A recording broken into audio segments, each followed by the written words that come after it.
I'm taking the over on the Browns in 2025. Can I tell you why? Yes, absolutely. All right, Wait, guys, what is the total? Hold on. What is the total? Well, that's the thing.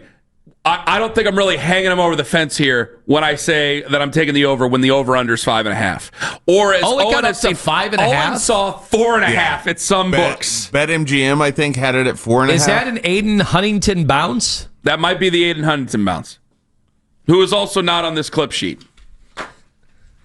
Did he talk yesterday? Apparently he did, but I can't find anything here. Well, Aiden Huntington did talk yesterday. One of the greatest intro to a guy I've ever heard. Yeah. We'll play that for you coming up at 7:20 because there is a question about Myles Garrett in there and his leadership that we have to ask everybody at 7:20. Thank you, Owen. Thank you. So I'm taking the over on the Browns, and let me tell you why. I feel very good. God, I hope this doesn't jinx him. I feel very good. You speaking of Aiden Huntington, there's depth. I feel very good about the front four and the offensive line of this football team. Do you feel better about them today than you did at the start of last year, where I thought you felt really good about them? I did not feel that good about them. I did you not didn't? No. Was Za'Darius? I had injuries. Shelby Harris? I felt Za'Darius Smith. I felt good about. Shelby Harris is a nice hand. I don't think I felt that great. A healthy Mike Hall, Obo. I feel like people were really high on the defensive line last year at this time. I feel okay. And now a bunch of those guys are either injured, gone, or whatever. Now we're I can only answer to this year, Anthony, because again, their offense looked different at the beginning of last year. I did not feel good about last year. I feel good this year because, again, let me get through the explanation. I'll do this as quick as possible because I know you want to pounce on me and beat me up for this. The front four, and I like the offensive line.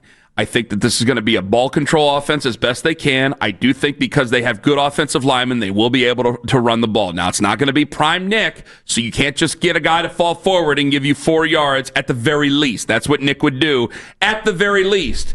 At his best, he was the best in the NFL. So you're going to be able to control the ball. I think you're going to try to eliminate turnovers. They're not going to go big fly. And no, they're not going to beat probably Lamar Jackson.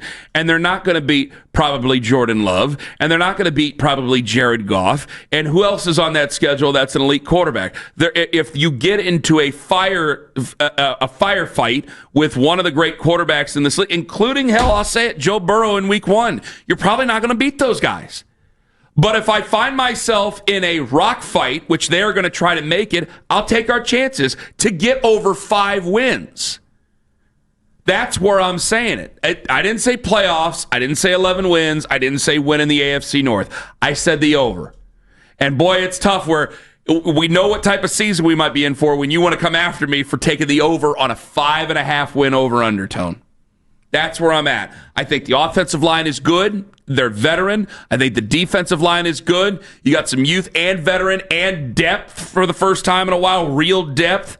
And I think they're going to be able to go out there and win 6 games this year, which should not be a grandiose, bold statement for an NFL team. Yeah, well, I've been between 4 and 5, so we're not that far apart. Okay, like then. One game. Then why do I feel so attacked when I make these statements? You're not attacked at all. It's most years you do pick the over, right? You have an existing bet with Zach Jackson. And we haven't done it in a while. We used to have that. I guess now it's more just a bet that's out there that, in general. You don't even if you lose, you don't even owe him anything anymore. No. It's just like, all right, Ken will take the over every year. Zach will take the under. Yeah, me and him really haven't talked about it in the last few years. But yeah, I mean, it used to be for whiskey and Manchester football paraphernalia, and now it is what it is. So, yeah, for me to take 6 wins, is that so difficult to say? Is that such a nasty, homerish thing to say? 17 games, you're afforded more of an opportunity. Now, I will say, Joe Flacco's your starting quarterback going into the year. How was the town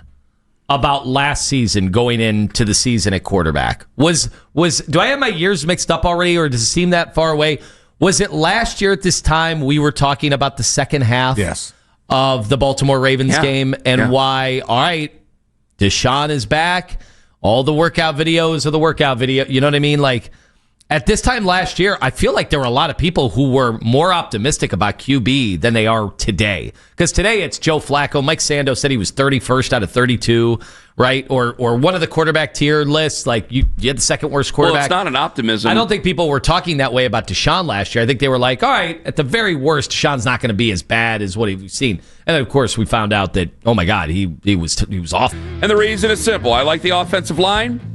Even if Ethan Posick is out, I am encouraged by Luke Whippler. He just has to stay healthy. Next year might not be that story.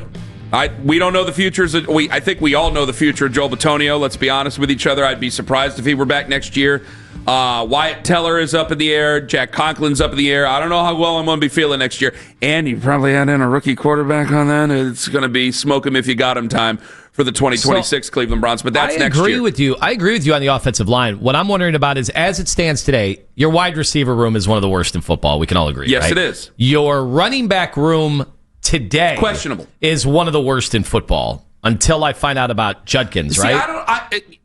I'm not willing to say worst, and that's me being hopeful because I don't know. There's running back rooms that end up being good, like wide receiver that have no names. Yeah, but running backs is like, okay, Dylan Sampson can contribute. They have two running backs. Well, Kevin was very short about that, going, there will be more than two running backs. Well, I mean, they have to. He was very agitated. It seemed like he was a little bit agitated. Are they playing the waiver wire on that, or are we getting Judkins news? Yes, I think they're playing waiver wire on that. You talk about increasingly agitated. You are really agitated over the Judkins stuff. We can get back to that coming up later on. And the tight ends, I am very high. I think everybody's high who's been to camp on Fannin. Tight end is either good or promising.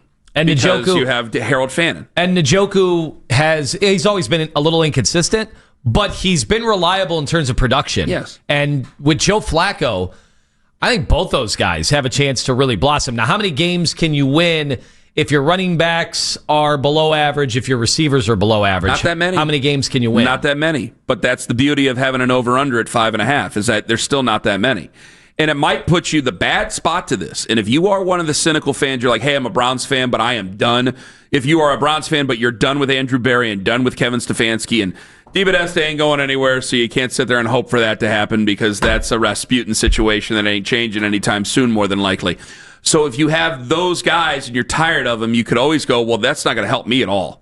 Because, A, that's more likely that they stay. And if you don't trust Andrew Berry to make those picks, then, boy, you're going to have a real tough time trusting him to make the pick for the quarterback next year. And, B, you're not going to have a higher draft pick there if you win 6 games.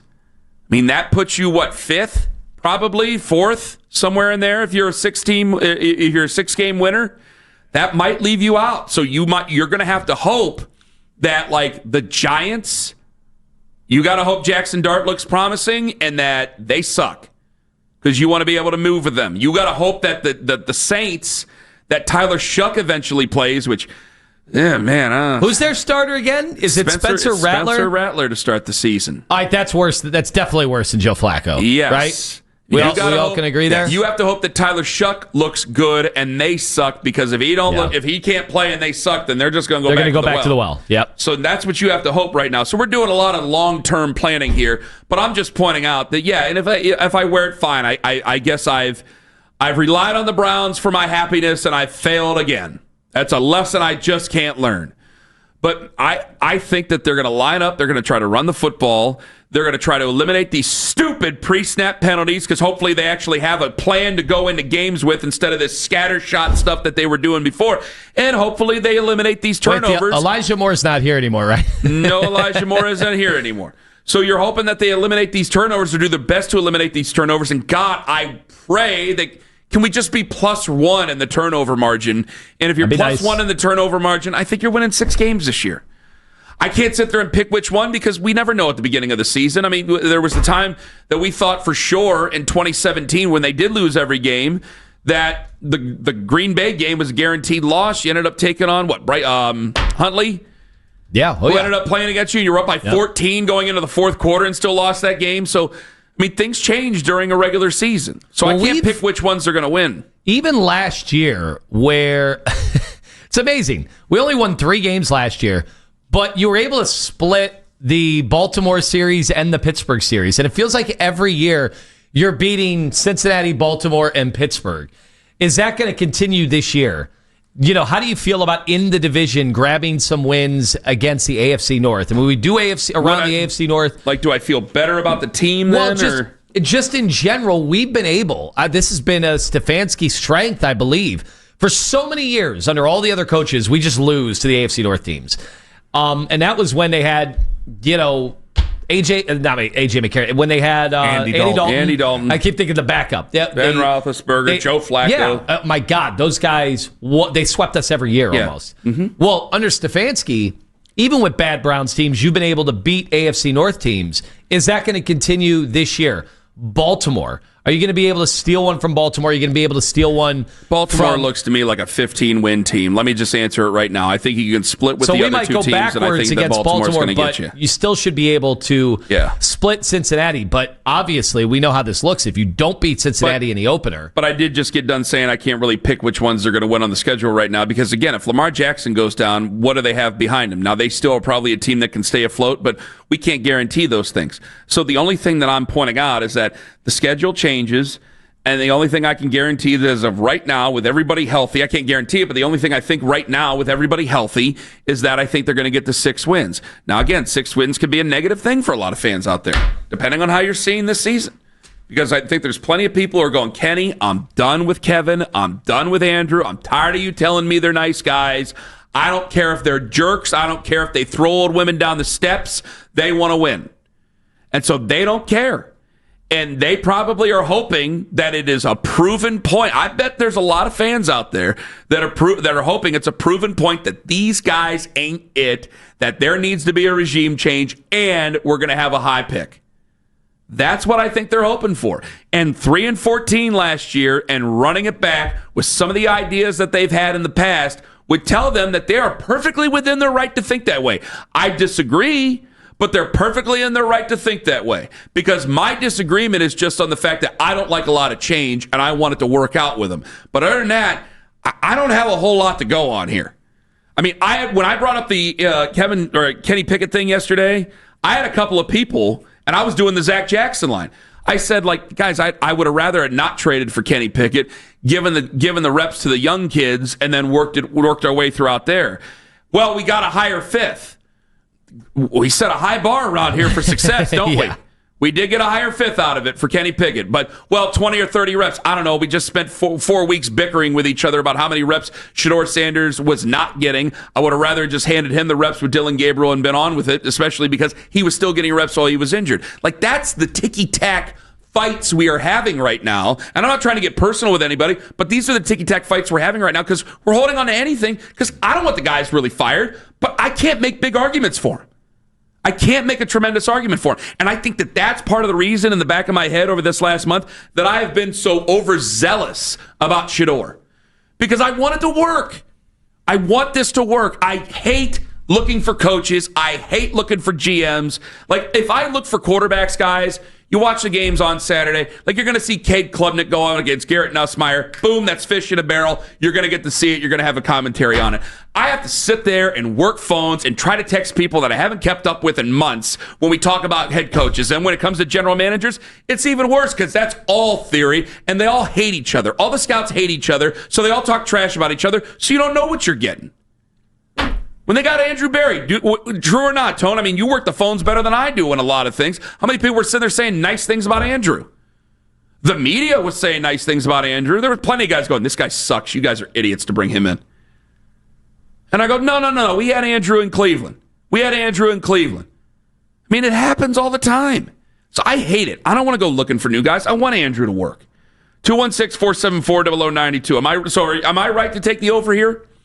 You know, we're so close on how we feel about this team, and you're always a little more optimistic in this case. I think you made a great case with the lines. I do think they have a chance to be really good. I just question, is the offense going to be good with Joe Flacco? The defense seems like it should be really good. You are relying big time on a rookie at linebacker who has looked awesome in the preseason, but is he going to be as good as, JOK has been the last few years? I know the different types of players. I've left my back door open on this argument, and you haven't found it yet. I want to see if you find it after this call. Cool Ray in Bedford, you're next up on the Fan. Hello. Hey, what's up, man? Hi. Hey, you right. I'm one of those guys. This regime need to be gone, 100%. I told you. And it's not because you guys talk like Kevin has inherited this team. He had a good team. Now this is a rebuild. And then real Browns fans, we don't really care about splitting the wins, the loss between Baltimore and all those guys. We don't really care about that. At the end of the year, we at the bottom of the AFC North. We care about winning and become a playoff team and a Super Bowl contending team.